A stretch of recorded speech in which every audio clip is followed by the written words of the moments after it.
Alright, y'all, it's your boy MM2K. I'm back with a quick one. You know what I'm saying? We're going to try to do this in 5 minutes flat, okay? Look, here's the deal. Before we get into this one, I need you to do me a favor. Hit that like button, hit that subscribe button, and hit that bell if you haven't already. You know what I'm saying?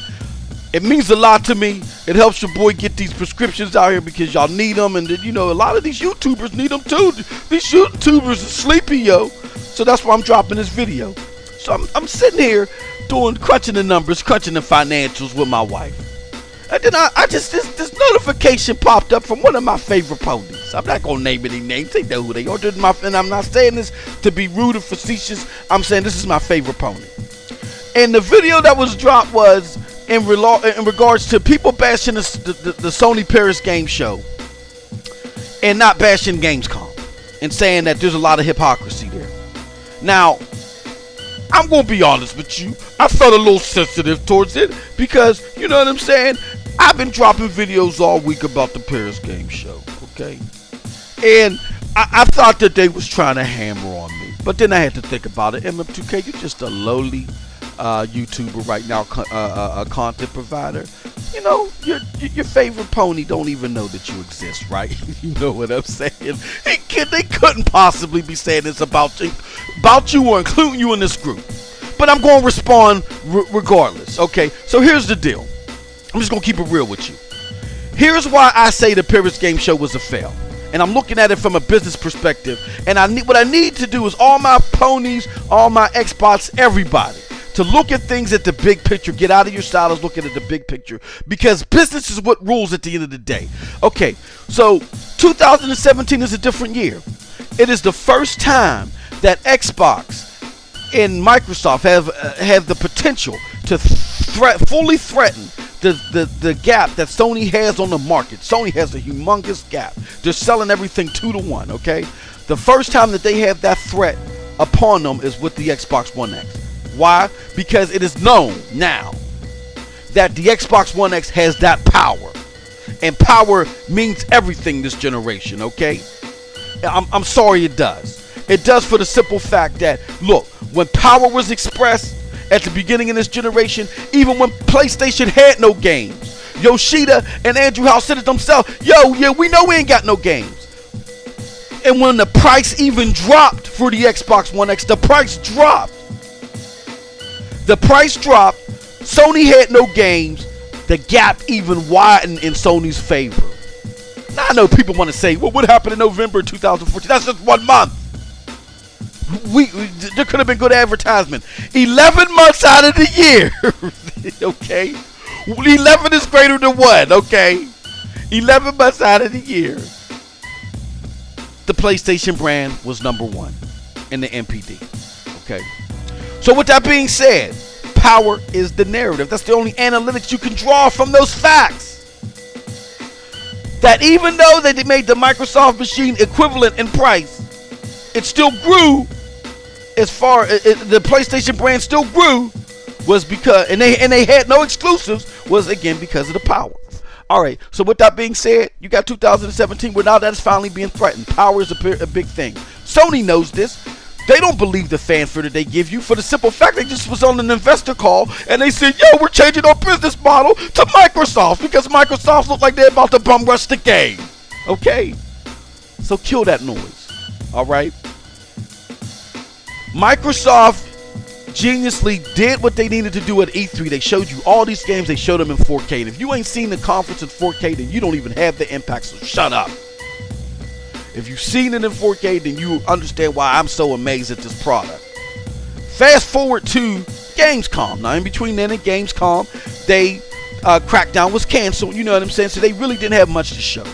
So they turned lemons into lemonade by precursing the show to when the pre-orders for the Xbox One X was going to come out. Genius. They put something tangible in your hands, even though this show was going to be trash. We can't deny the show was trash. But they connected it to something tangible in your hands afterwards, which gave this show some real-time meaning. Fast forward to what they did at the Paris game show with PlayStation. They showed you some CGI trailers. They showed you one game is a Blood and Truth that's on the PlayStation VR that needs to get the hell off the VR. It needs to get on just the base PlayStation VR ASAP. And they showed you some controversial trailers too. You hardly got no gameplay, except for that Blood and Truth that looks like it was the truth.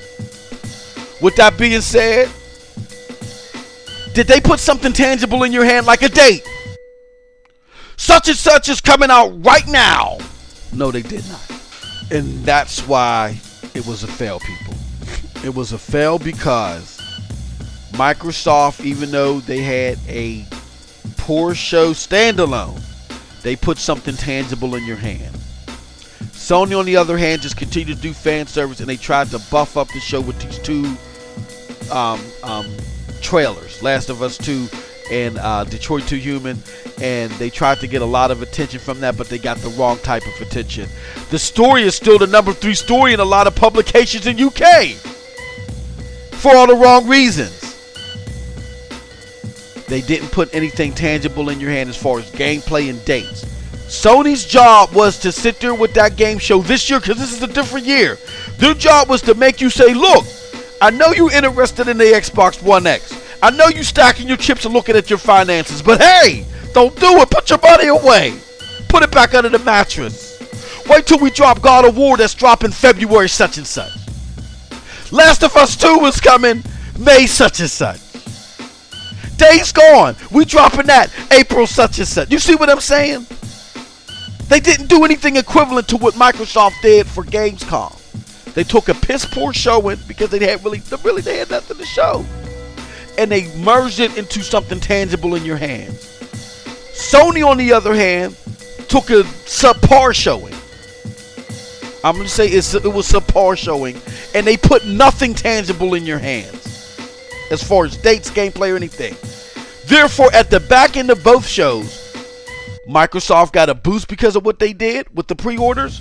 Sony was a wash, because their job this year again is to stop you from wanting to buy the Xbox One X. Because if you buy the Xbox One X, here's why it's a threat.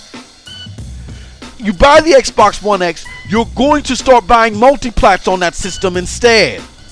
If you buy multiplats on that system instead, Sony loses its gap in financial earnings that is gaining because of its install base. Sony don't make money just from their system sitting in your house. And they don't drop enough exclusives to supplement the number of multiplats that they have sold. The majority of their software earnings is from multiplats. It is not from their exclusive, their first party exclusives. Okay? What's making the money is the multiplats. If they lose that edge, basically they lose. Let me just drop this on you. The reason why people still consider Microsoft winning the generation war last year, and I'm not talking about you wood buffers and you fanboys that say Sony won. No, they didn't win. The reason why that Microsoft won is because even though Sony pulled ahead console-wise, Microsoft still sold more software. Sold a hell lot more software. It's all about the software, stupid. I'm sorry to say that. I'm sorry I had to give you that jagged horse pill. It's about the software. So in general, when people still talk about last gen, they consider Microsoft winning. So even though Sony has a big install base right now, it's humongous. If they lose the edge on the software, which is the multiplats, the majority of the games being sold are the multiplats, they lose that edge, they lose. They know that, therefore they had to do better to stop people from wanting to buy the Xbox One X. This Paris Game Show was their best opportunity to do that, and they failed. So therefore, they failed, the game show failed. End of story. All right. So, you know what I'm saying? I don't know why people try to fight facts so they don't crunch their numbers, but they got to get on their A game. All right, so that's it from your boy MM2K. You know what I'm saying? You know where to find me on the corner of every boulevard as usual. Yo, check the links below. Check out Scram Punks. Check out the gear from the Broadband Bullies, all that stuff. And last but not least, that debate's happening tonight, 8 o'clock. Check that out. That's it from your boy, and I am out. Oh, yeah, and you have a wonderful gaming day.